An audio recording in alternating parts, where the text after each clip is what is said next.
Today we will do our usual meditation, but we will use as a starting point to quiet the mind and to go deeper into the heart. We will use the practice of Nada Anusandhana that we spoke about last time. Nada Anusandhana means the practice of hearing the inner sound, that sound of silence, of consciousness. And sure, this hearing is a subtle hearing, so it's not like we hear something with our ears, but is this trying, this like an effort to hear what the silence sound like. It's it's not, so you will not expect to actually hear something very loud, but it's more like a humming, a subtle humming that you will hear as a background of all the inner noises. Sure, there are external noises. I don't know, here in Kamala Center it's quite quiet and there are not so many sounds, but in the city for sure you can hear outside, I don't know, cars, people speaking or something. But instead of being aware of or being paying attention to these sounds, we will try to be aware of the background, because you see, the silence is actually the background on which all the sounds appear. So before there is any sound, it's silence. And even when there are sounds, there is still silence. But because our mind is so attracted by the noise, by the sound, we ignore the background of silence. So it's the same principle when we use this inner sound, so that we ignore the noises that our thoughts are making in our mind. So this inner sound of the consciousness is actually the background on which the noise of thoughts, emotions, sensations appear. This background is always there, but again, the mind is attracted by the noise. So we will be more aware of the thoughts and sensations and emotions, and ignore this quiet background.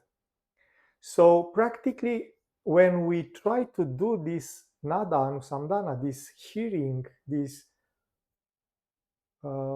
listening to the inner sound, we actually try to focus on this silent background. And for sure, this silent background has a quality, because our consciousness has this quality of existence, of joy, bliss. So when we are aware of this nada, this sound of consciousness, this sound of silence, we are also experiencing the pure existence. It's just the language that we say, oh, nada is different from spanda or from consciousness, but it's just the way in which the mind perceives this reality of us being the consciousness. And today we will use this metaphor of sound. sure is a paradox because it's the sound of silence. So the sound without sound, the sound that is not produced by anything. And remember, this is called anahata. Anahata, nada, means the sound that has no cause. There is nothing that produced that sound. Because again, is the background of existence, is the background of consciousness.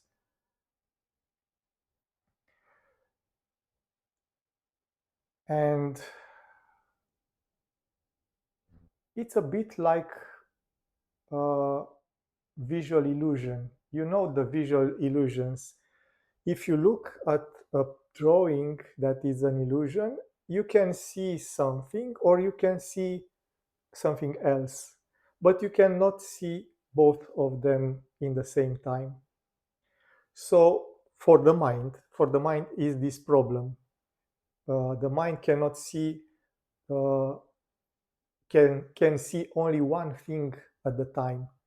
So for sure, if we are always focused on the noise, the thoughts, the emotions, the sensations, we are not seeing the background of consciousness.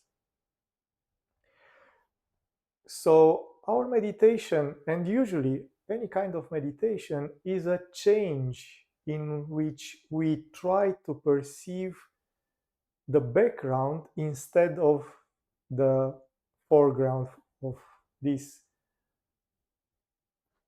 noises. Like, yes, sure, we can say, oh no, my thoughts are precious.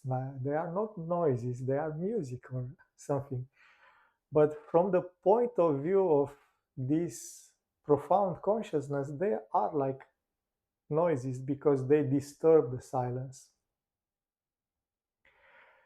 Sure, like in the real world, there are some sounds that actually make the silence more profound or make the silence more beautiful. Like when you go in a forest and you hear some birds singing, they are not disturbing the silence. You are still in your heart calm and quiet and enjoy the forest without being disturbed by the singing of a bird.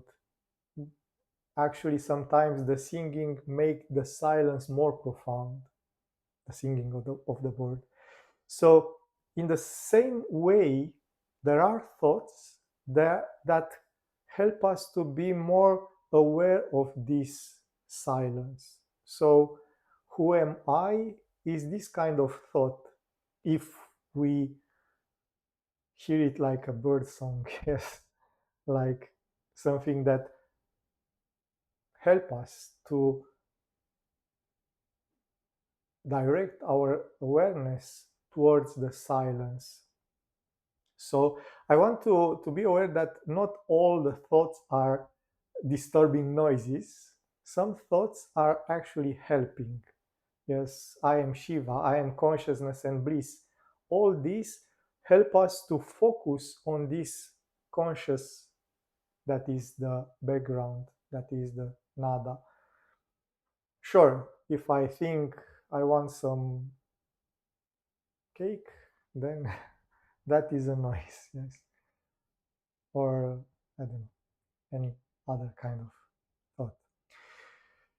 So I want to understand, I tell you this to understand that every time we do Hridaya meditation, we actually try to practice a form of Nada Anusandhana, which take us to that Manolaya, to that dissolution of the mind. Remember, we spoke last time that Nada Anusandhana, this hearing of the inner sound of silence, is the best form of Laya Yoga. Laya Yoga meaning this dissolution of the mind. Is just again about this, what you focus on. You focus on the silence or you focus on the noise of the thoughts, emotions, and sensation. And I you see, I always say thoughts, emotions, and sensations because usually we only think about the thoughts as being the noise. But for sure, if I have some kind of disturbing emotion, then it's also a noise. If I am impatient or I'm anxious or I don't know, other kinds of uh, emotions that manifest as noise, again, will be a problem. If I feel love and enthusiasm, then it's like the thought that help us to be more aware of the silence. Yeah, when you experience that all-encompassing love, there is a lot of silence, even if we feel it like an emotions that radiates from the heart. And for sure, the enthusiasm, yes, that that energy of uh, aspiring to something beautiful, or the emotions, the aesthetic emotion that we have when we see something beautiful. Yeah, that awe, that amazement when we see something beautiful, again, makes the silence, the inner silence, more profound. It's not disturbing. But if we are impatient, oh, where is my samadhi? Where is my deep meditation? Then it's a noise, yes. And the sensations the same. If we feel some pain or numbness in our legs or other parts, it's disturbing. But if we feel relaxed and we feel good in our body, then it amplifies the silence. For this reason, when we stay in asana for meditation, we try to find that balance in which the body doesn't bother us with the noises of sensations. So this is the introduction. So let's practice. We will start as usual with consecration, warming up, and then we will meditate. And after that, the theory for today. So let's start by closing our eyes, bringing the awareness into the heart, keeping the mind into the here and now by observing the sensations, emotions, thoughts.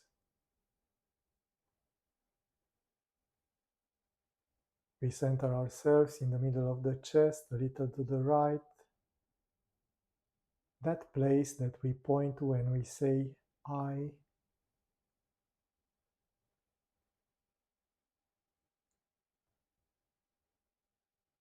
From there, we embrace everything with love, kindness, and compassion. We offer our meditation to that mystery of existence, God seen as the essence of our being, as the essence of this world.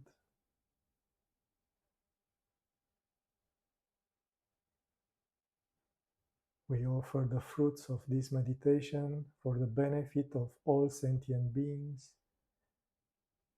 May they all be happy, may they all be wise, may they all be kind to each other, may they all discover love, beauty, and compassion.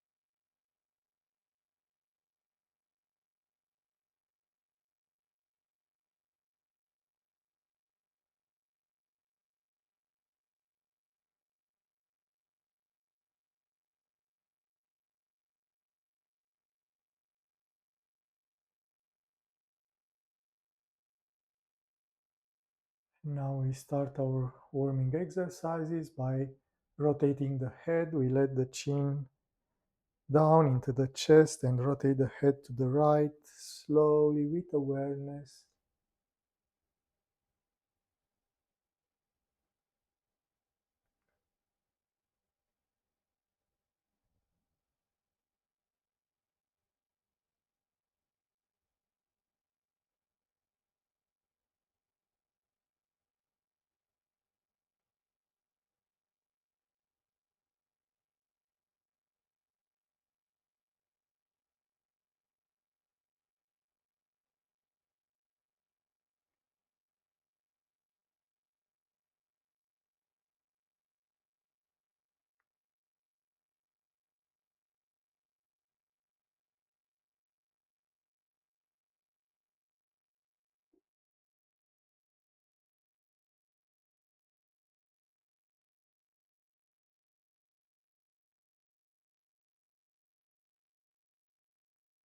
And now we change direction, rotating the head to the other side.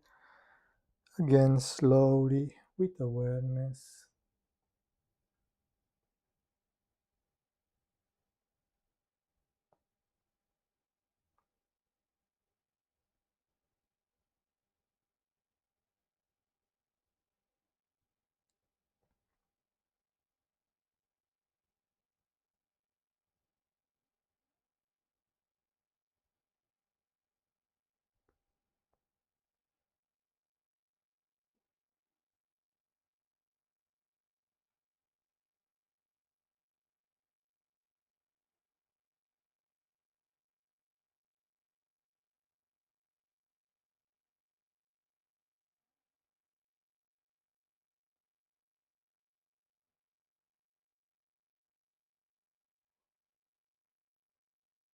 And now we relax, feeling the sensations in the neck.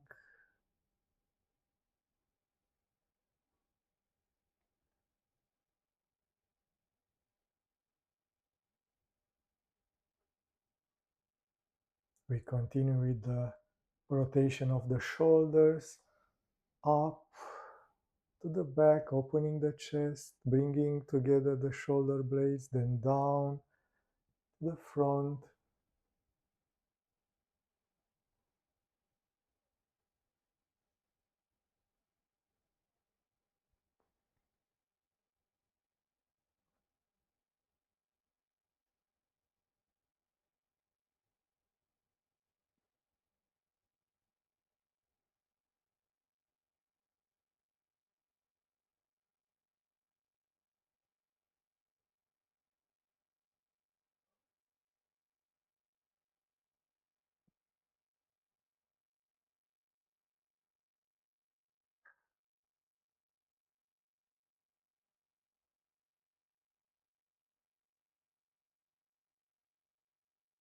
And we relax, feeling that openness in the chest, the relaxation of shoulders and shoulder blades.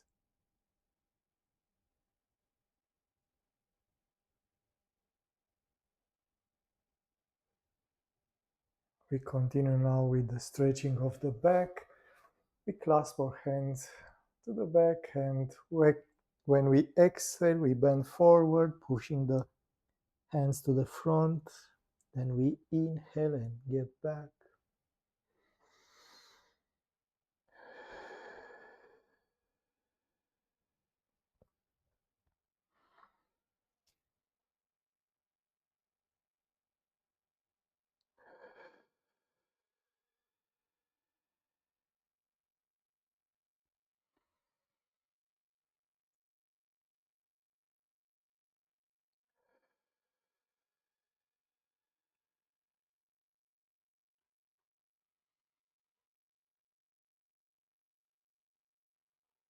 And we relax. We feel the relaxation in the back. Again, the openness of the chest.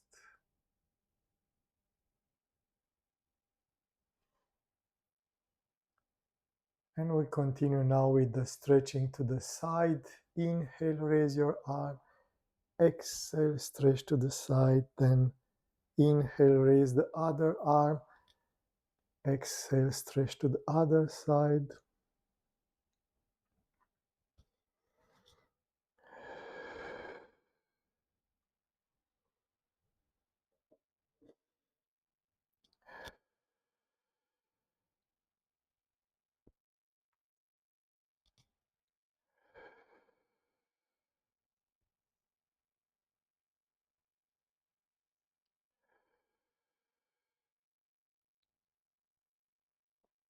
And now we relax.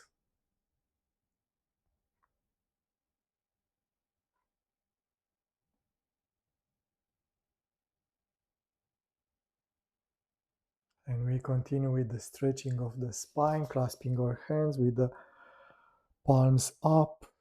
We stretch the back and the spine, pushing the shoulders up.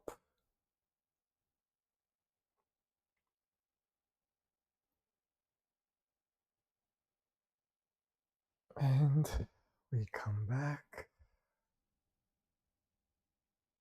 We feel the straightening of the spine. We continue with the twisting, rotating to the left and then to the right. We try not to force it.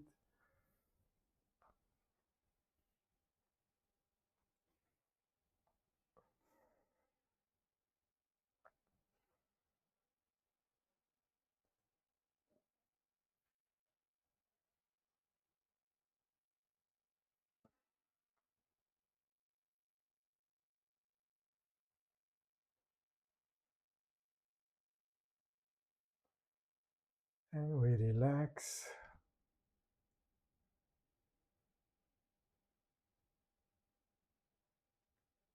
And we end our warming exercises with the bending and twisting. When we exhale, we get the right shoulder to the left knee. Inhale, coming back. Then exhale, left shoulder to the right knee. Inhale, coming back.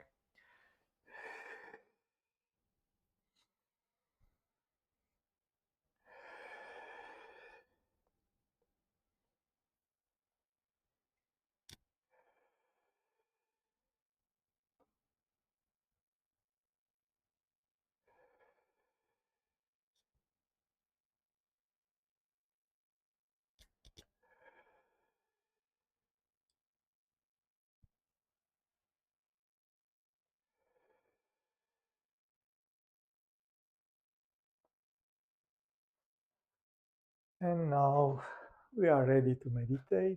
We get in a comfortable position with the back straight.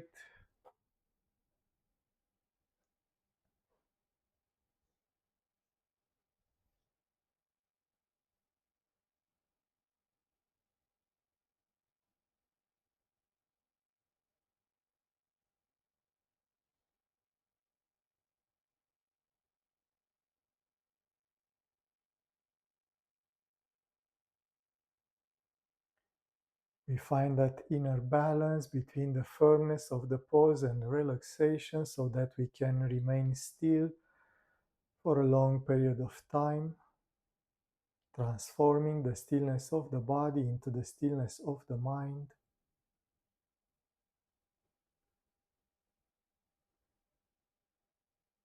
Shoulders a little to the back, opening the chest in an open attitude, like we want to embrace the whole universe.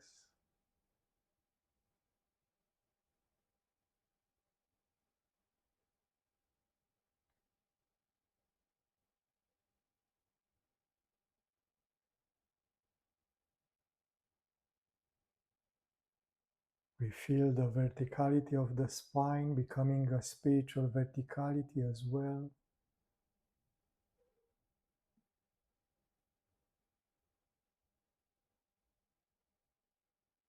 We let the mind quiet down, following the breathing.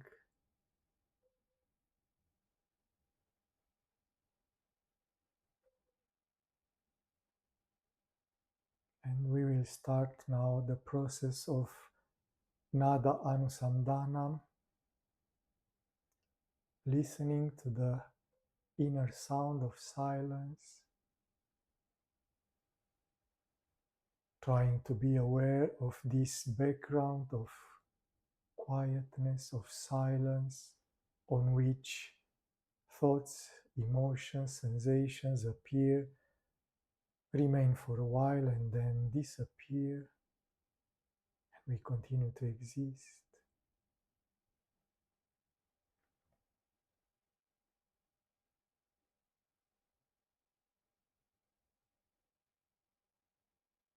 We can use, if we need,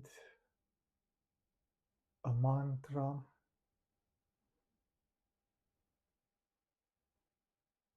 The mantra just call this inner vibration of nada,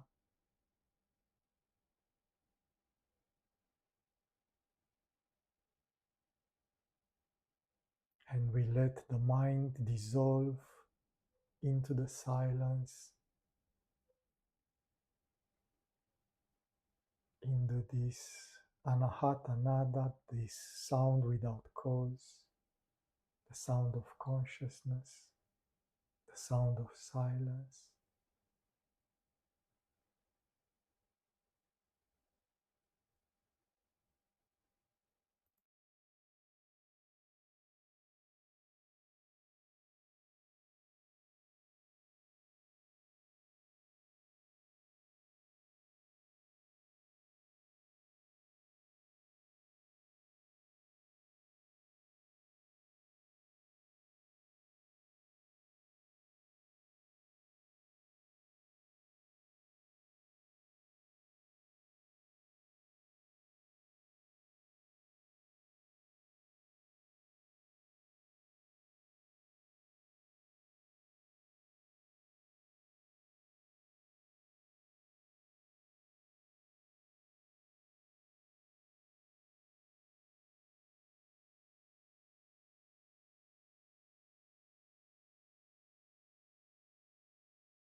keeping this background of consciousness,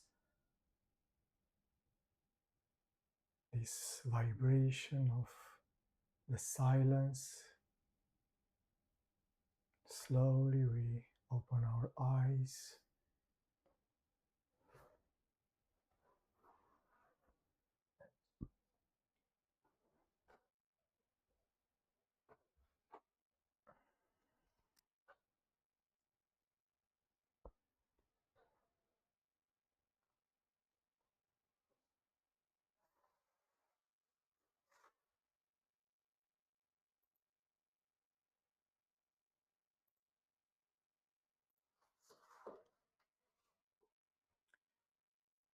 So today we will continue with the Ashtanga Yoga of Patanjali, the yoga with 8 parts. Until now we spoke about yama, niyama, what not to do and what to do. Then asana, the pose, the posture, pranayama, the breathing, pratyahara, keeping the senses in the heart, and dharana, concentration. And now we will speak a little bit about dhyana. Sure, this is a class for meditation, so we speak about meditation each time, and we do meditation, but let's see what meditation means and connect it with the sutras of Patanjali.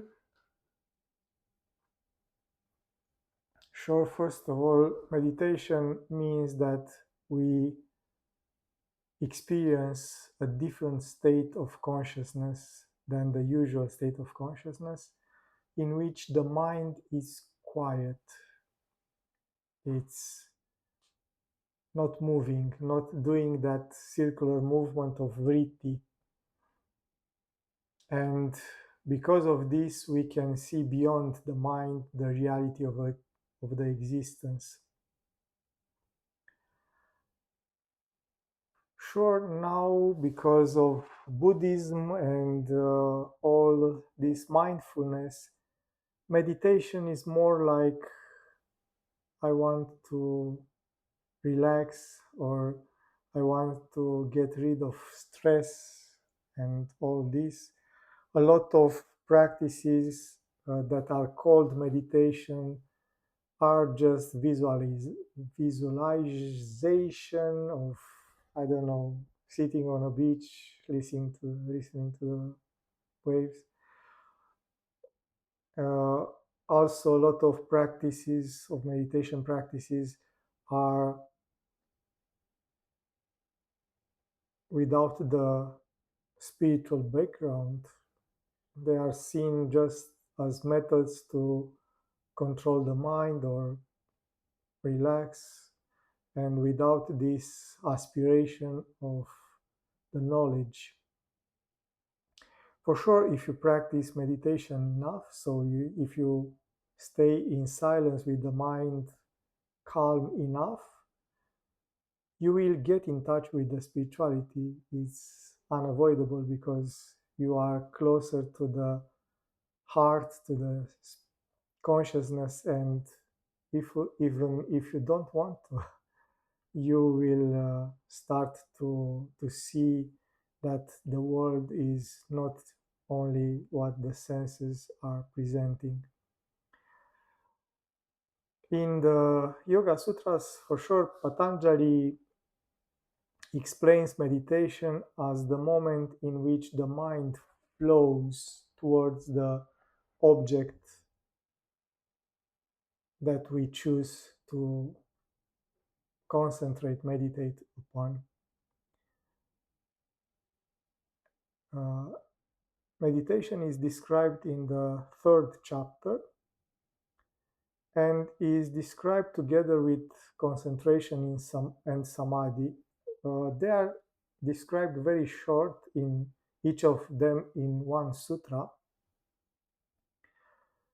And then Patanjali moved to Samyama, which is the process in which dharana, dhyana, and samadhi are together. And this gives us an image that even if we speak about them as separate process, so concentration is keeping the mind focused. Meditation is the spontaneous flowing of the mind towards the object, and samadhi is the dissolving of the individuality of the subject into the reality of the object. So even if we describe them as separate process, they are together. And sure, we spoke about this, that yoga that Patanjali describes with 8 parts, with 8 limbs, Ashtanga.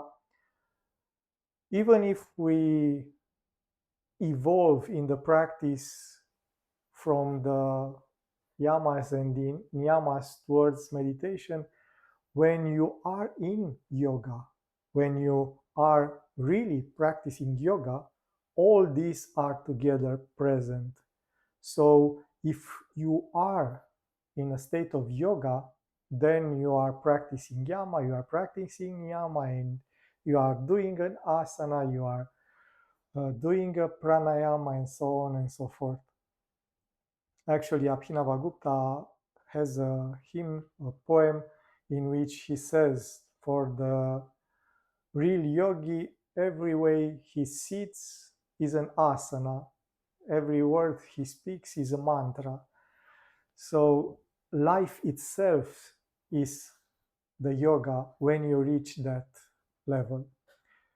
But regardless, we try to understand each of the parts, so to better understand the whole. And for this, meditation is this moment in which the mind is focused without effort. Dharana, concentration, means to focus the mind. But before you actually meditate, it's a kind of effort. Your mind will slips away, go somewhere else, and you bring it back and goes away, and you bring it back and goes away, and you bring it, and it's like this for a period of time. But if you persevere and remain with this bringing the mind back enough time, then the mind does not go away. And this moment, for sure, is a perfect concentration, but is a transitioning towards meditation. In meditation, the object, and we will have a class, a lesson about objects to understand what we mean when we say an object of meditation. But until then, just imagine any kind of object of awareness, of attention. So at first, for sure, the mind gets bored very, very easily. Even if it's something very interesting, after a while, the mind loses interest.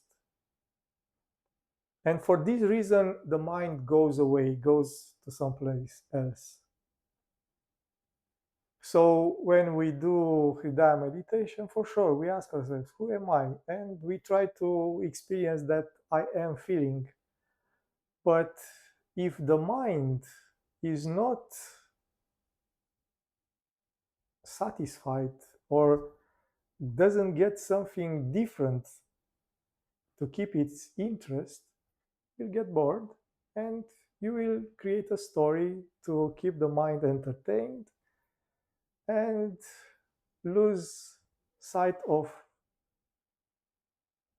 who am I? Yes. But if you remember, oh, wait a minute, I want to feel what it means to be. What is that existence? And again, who am I? Who is the one experiencing all these thoughts and emotions? And so you bring the mind back. And again, after a while, the mind is bored and create a story and go somewhere else. And again, you remember and bring the mind back. And you do this, I don't know, for a while. For sure, keeping the awareness into the heart helps because that love that you feel in the heart creates aspiration and that desire of self-knowledge, but it's not always there, and your heart is not always enthusiastically there. So you have to get in this process that is the bringing the mind back, stopping the stories of the mind. But there are, let's say, two things that happens. First, you start to be more aware of the object, in our case, of what is to be, what is that existence. And the other process is that intimacy. As Haja says, that is like falling in love. That intimacy with the object of meditation, it's like you have a relationship. From this is that falling in love. And for this reason, that object, that in our case, that existence, is not just interesting, is attractive, is fascinating. It's kind of like when you see something very beautiful. I say it's a kind of, because even when you see a rainbow, you look at it for a while and you are amazed, but after a while you say, okay, I saw the rainbow, and move on with your life. You don't stay until the rainbow dissolves. Even if it's so beautiful and you are so amazed, after a while it's just, okay, it's a rainbow, move on. So in the case of meditation or contemplation, you will stay there fascinated for as long as you meditate. And in this way, you can recognize when you are meditating or just concentrating. When you are just concentrating, the mind will tend to create a story and go away in that story. Even if it's a story about your object of meditation. Yeah. In Hridaya meditation, it can be a story about, oh, I am Shiva, I am so consciousness and bliss, but it's just the story of the mind. You are, if you are not experiencing that beyond thoughts, it's just a story. Yeah. So when you start to actually experience the existence and you start to actually feel what it means to be, there is no effort. It's so amazing, it's so interesting that you cannot create any story anymore. Your mind does not feel the need to put that experience in words. And for sure, at first, it's just flashes, just moments. Wow. And then the mind, oh, it's so extraordinary. I'm consciousness and bliss. And starts to chatter and express and tell the story. And then again, a flash, a moment of intensity, of presence. But if you stay with the process long enough, and this is the reason that we recommend to meditate longer and to do those retreats, because it's needed at first, at least, this time to stay with the process.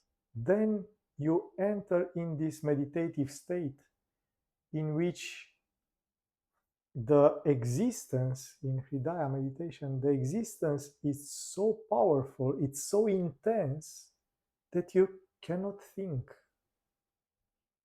that you cannot put it in words. Yes.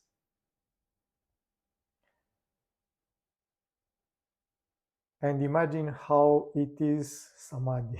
If this just meditation means so much, what samadhi is doing. Sure, there are levels. It's not always so intense. It's not always so special.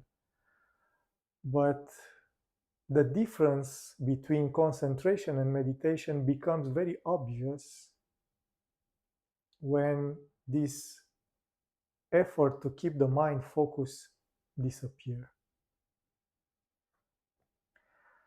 Now, the word that we use, meditation, meditação in Portuguese or something, comes from Latin language. So there are two ways to trace its origin. One is the root meditari, which at first means to measure, to wait, to keep something in mind, to think about something. And slowly it began to mean contemplation. So to keep something in mind without thinking about it. But also comes from mederi, which means to heal. So it's like in the same time healing the psyche, the inner world, and to clarify some subject.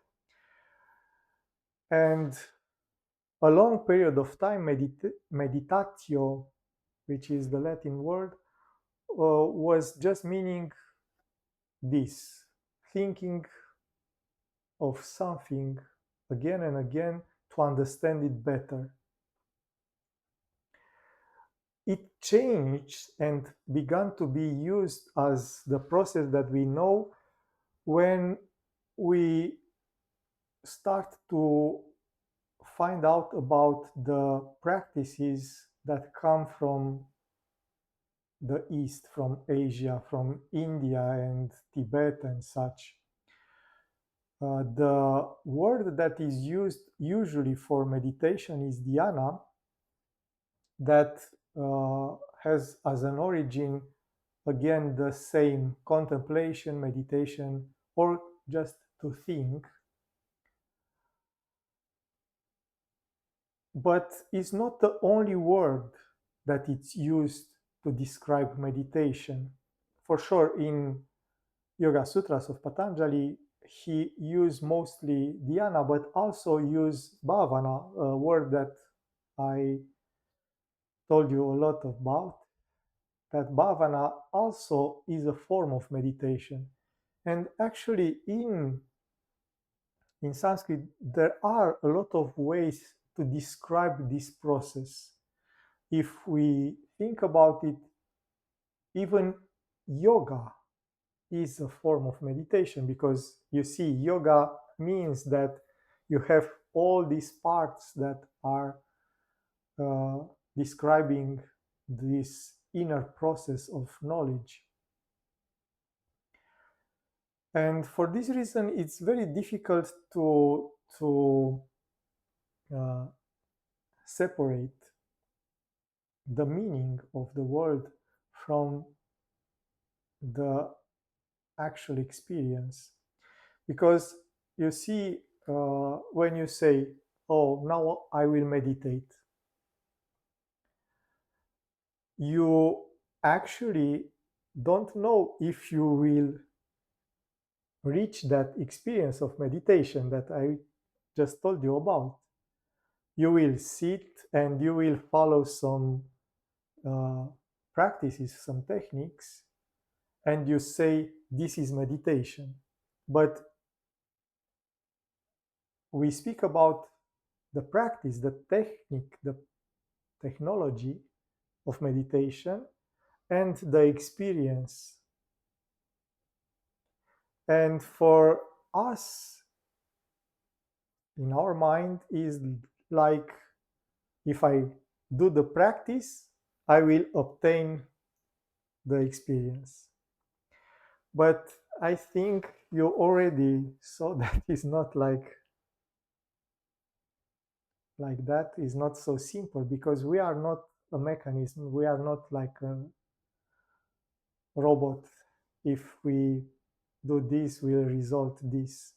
Our mind is quite complicated, and sometimes we have a beautiful experience, sometimes we just struggle with our thoughts and emotions. And for this reason, it's good to be aware of that fact, that the technology, the practical aspect is one, but the experience is something else. And the experience is also quite complex, because during the period that we choose to say I'm meditating, we have a lot of experiencing. My mind can wander, my mind can be focused, my mind can be quiet, uh, and dissolve into the heart. There are a lot of experiences. It's not like I close my eyes and just meditation, and then I open my eyes and meditation stop. Sometimes I open my eyes, but meditation continues. Sometimes I cannot meditate regardless what I do. So it's a complex process. Uh, for sure, it helps to know where we are going, because it's like, if you don't know to where to get, where to go, it's very difficult to arrive at that place. Yes, so it's good to know where you want to go, what is the difference between meditation and concentration and even samadhi. But in the same time, it's about the journey. So, like I said, don't be impatient. Oh, where is my meditation? Where is my samadhi? Because then you don't have that experience.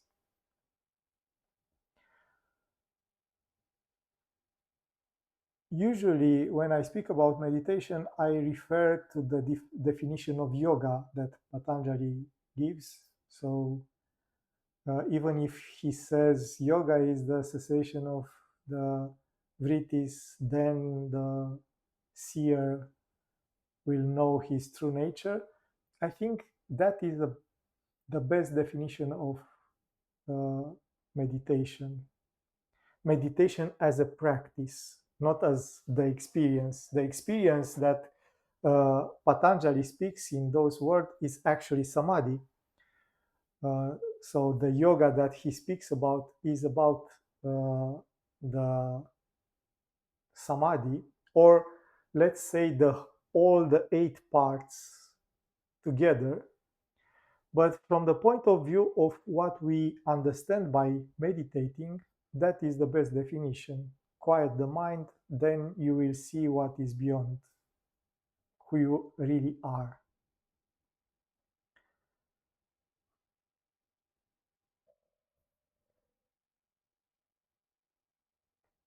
And for sure, there are a lot of things to say about this, and um, I think for now it's enough. We will see different approaches of this meditative process and different points from where you can go towards that experience. But the fundamental part is what Patanjali says: quiet the mind and see beyond it. Yes, that is the fundamental part. How you do the quieting of the mind, how you do uh, the seeing beyond the mind, sure can be different uh, depending on the tradition, but yeah, it's that simple or that difficult, as Patanjali says. It can be said that there are two main ways in which the meditative process is approached. One is through concentration, and one is through awareness. Concentration means that you choose an object and then keep the mind focused on that object.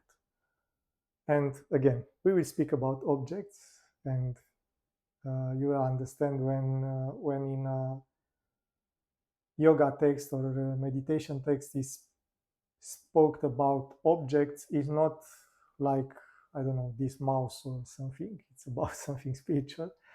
But yeah, the concentration approach means that you are focused on something.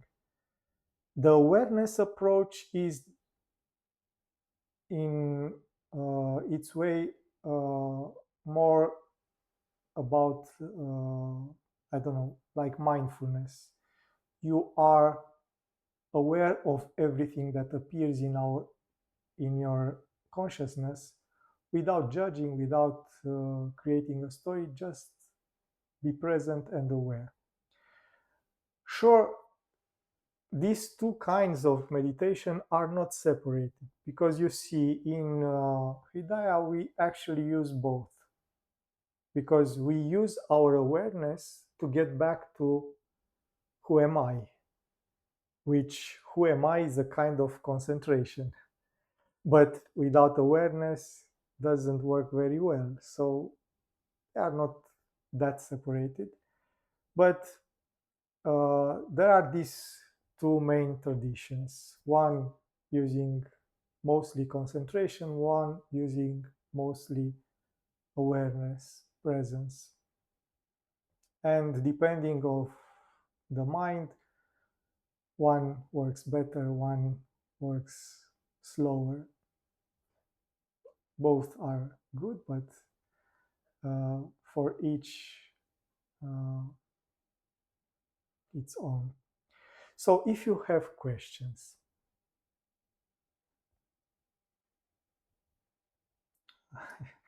you are still in nada, in the quietness of the mind. Yes, that is good, very good. So I wish you a good evening and see you next time.